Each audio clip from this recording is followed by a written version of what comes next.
मजलिस पर इल्जाम लगाने वालों, कांग्रेस पार्टी के लोगों, अगर आज के इस जलसे में मेरे दुश्मन किसी चूहे की बिल में छुपकर मेरी आवाज को सुन रहे हैं तो जरा गौर से सुनो।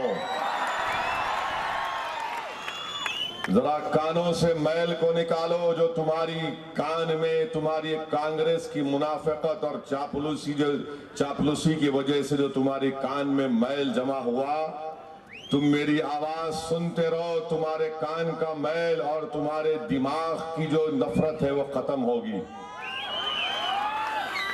पूरे पार्लिमानी इंतखाबात में मजलिस-ए-इत्तेहादुल मुस्लिमीन ने सिर्फ 3 पार्लियामेंट की सीट पर इलेक्शन लड़ा। हैदराबाद, औरंगाबाद और बिहार से किशनगंज की पार्लियामेंट की सीट पर मजलिस ने इलेक्शन लड़ा। अल्हम्दुलिल्लाह हैदराबाद और औरंगाबाद की सीट पर मजलिस को कामयाबी मिली। और मैं जिम्मेदारी के साथ कह रहा हूं, आप तमाम ने अशोक राव को वोट दिया था, बावजूद इसके अशोक राव पार्लियामेंट का इलेक्शन हार गए। क्यों हारे बताओ? कभी आपने सोचा कि अशोक राव ने नांदेड़ की पार्लियामेंट की सीट क्यों हारी? तो अशोक राव से पूछेंगे तो अशोक राव बोलेंगे वो 6 फीट 2 इंच का एक दीवाना आकर कुछ बोल के गया था। नहीं, मेरी वजह से नहीं आ रहे। आप तमाम ने वोट दिया, आप जानते हैं इसमें सच्चाई है, मगर कांग्रेस का जो वोटर था वो मोदी का भक्त बन चुका था। वो सिर्फ अशोक राव के साथ नमस्ते नमस्ते कर रहा था और मोदी के पैर छू रहा था। इसीलिए कांग्रेस हारी और बीजेपी और एनडीए की कामयाबी हुई। बताइए आप, हर चीज, अरे अगर हारते तो खुद पर जिम्मेदारी नहीं लेते, हम पर डाल देते, हमारे खंडों पर डाल देते कि तुमने हमारा साथ नहीं दिया, तुम्हारी वजह से हम हार गए। अरे 70 साल से तुमने हुकूमत की, तुमने कहां हुकूमतें बनाई, और बताओ तुमने उसका क्या हिसाब किताब दिया? तो इसका कोई जवाब नहीं है। मेरे अजीज दोस्तों और बुजुर्गों, इसीलिए मैं हर जगह पर कह रहा हूं कि अब कांग्रेस पार्टी नहीं उठने वाली है। अगर यहां पर हमारे कोई बुजुर्गों में ये सोच आज भी बाकी है कि नहीं कांग्रेस है ना, कोई मुतबादिल नहीं है। मैंने कई बुजुर्गों से मुलाकात की और जब मैं उनको समझाता हूं तो उसके बाद समझ भी जाते हैं। बाज लोग बोलते हैं मुझे कि असदुद्दीन मियां ठीक है, मगर हमको जिंदा भी तो रहना है ना, क्या करेंगे? मैंने हमारे बुजुर्गों के सामने हाथ जोड़कर कहा, उनके हाथ पकड़कर कहा, उनके चेहरे को हाथ लगाकर कहा, उनके हाथ को अपने सर पर रखकर कहा कि एक मर्तबा मेरी बात को सुन लो आप। अगर हम भारत में जिंदा हैं तो सिर्फ और सिर्फ अल्लाह की वजह से जिंदा हैं, और संविधान जिसको बाबा साहिब अम्बेडकर ने बनाया था उसकी वजह से हम जिंदा हैं। हम यहाँ पर किसी के रहमो करम की वजह से जिंदा नहीं है। अगर हम जिंदा हैं क्योंकि हिंदुस्तान में बाबा साहिब अम्बेडकर का बनाया हुआ संविधान भी जिंदा है।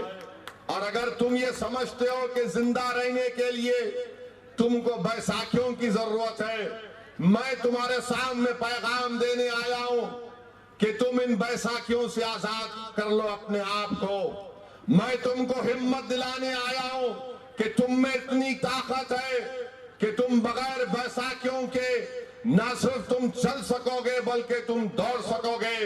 मैं तुमको इस बात का एतमाद और यकीन दिलाने आया हूं कि अब हमको बैसाखियों की जरूरत नहीं है।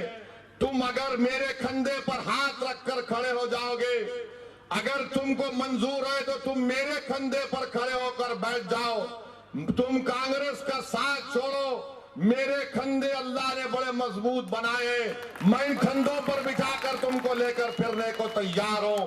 क्या हमारे कंधे, क्या हमारी कुव्वत बाजू इतनी कमजोर हो चुकी है कि आज का नौजवान क्या कांग्रेस की बैसाखियों का मोहताज है? नहीं मेरे अजीज दोस्तों और बुजुर्गों, हमको किसी की भी सियासी बैसाखी की जरूरत नहीं है।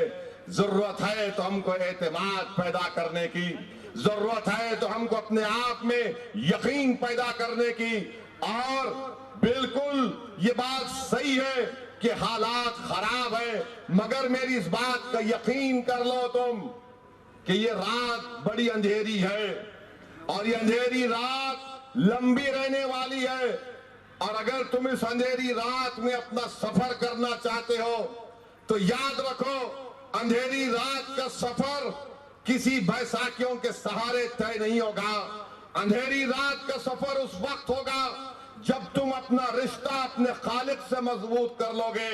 जिस दिन तुम अपना रिश्ता इस जमीन और आसमान के खालिक से मजबूत कर लोगे, जिस दिन तुम अपने कुव्वत बाजू पर यकीन करोगे, जिस दिन तुम इस बात का फैसला कर लोगे कि मेरी मौत का वक्त यकीनी है और वो वक्त आएगा तो अल्लाह उसका वक्त तय करेगा कि इख्तिदार की कुर्सियों पर बैठने वाला मेरी जान नहीं ले सकता। ये अंधेरी रात का सफर नौजवानों उस वक्त तय होगा जब तुम इस बात को अपने दिलो दिमाग में बिठा लोगे कि इस दुनिया में आए हैं तो एक ही वक्त हमको मरना है, हम दो बार नहीं मरेंगे। जब एक ही वक्त मरना है तो क्यों डर डर कर घुटन की जिंदगी गुजारते हो? नौजवानों, अपने पेशानियों से बल को निकालो। बुजुर्गों, अपने आंखों से बहते आंसू को रोको। मेरी माँ और बहनों, अपनी रातों की नींद को खराब मत करो अपने नौजवानों के मुस्तकबिल के बारे में सोचते हुए। और नौजवानों, मैं तुमसे कह रहा हूं, अपने होठों पर एक मुस्कुराहट लाओ, अपने होठों पर, अपने चेहरे पर एक एतमाद को पैदा करो, अपने छातियों को चौड़ा करो, अपनी ताकत पर भरोसा करो। उठो नौजवानों, यह मुल्क हमारा है। इस मुल्क के मुकद्दर के फैसले तुम्हारी आवाज के बगैर अधूरे रहेंगे। याद रखो, यह खामोशी को तोड़ना पड़ेगा, ये खामोशी को तोड़ना पड़ेगा, इस सन्नाटे को तोड़ना पड़ेगा, इस अंधेरी रात को चीर कर एक नूर को पैदा करना पड़ेगा। वो कब होगा? जब तुम इत्तेहाद को पूरी तरह समझोगे। क्यों मजलिस कहती है इत्तेहाद इत्तेहाद? इसलिए कहती है कि इत्तेहाद एक ताकत है। जब ताकत का तुमको अंदाजा हो जाएगा तो तुम उस ताकत के नशे में, उस ताकत के एतमाद पर तुम कई चीजें हासिल कर सकते हो। ये पैगाम मजलिस हमेशा देती आई है। मैं तुम्हारे सामने कोई नई बात नहीं कर रहा हूं, मैं तुम्हारे सामने कोई नई बात नहीं कर रहा हूं। वही गुफ्तगू, वही अल्फाज तो आपके सामने दोहरा रहा हूं जो आपने मजलिस के कायदीन की जबानों से सुना। तो मेरे अजीज दोस्तों और बुजुर्गों, इत्तेहाद को मजबूत करिए। मैं हमारे दलित भाइयों से भी कहना चाहूंगा, मैं हमारे सेकुलर जहन रखने वाले हमारे हिंदू भाइयों से भी कहना चाहूंगा कि आइए आप इस मुल्क को बचा लीजिए। ये मुल्क सबका है और सबका रहेगा इंशाअल्लाह ताला। मेरे अजीज दोस्तों और बुजुर्गों, ये कांग्रेस पार्टी का पोस्टमार्टम रहा। अब दूसरा शिवसेना का पोस्टमार्टम, नहीं फिजिकल नहीं, सियासी। मैं कोई डॉक्टर हूं। अब ये शिवसेना के साथ और ओनली मजलिस सुबह निकल के ये काम करना है आपको। अपने वोटों का इस्तेमाल करेंगे ना भाई, पूरे इस्तेमाल करेंगे ना। जरा हाथा उठाओ, जम के उठाओ। नाने उर्दू न्यूज़ यूट्यूब चैनल को सब्सक्राइब जरूर करें और बेल आइकन को क्लिक करें। बेल आइकन को क्लिक करने से होगा ये कि आपको लेटेस्ट न्यूज़ अपडेट की नोटिफिकेशन मिलती रहती है।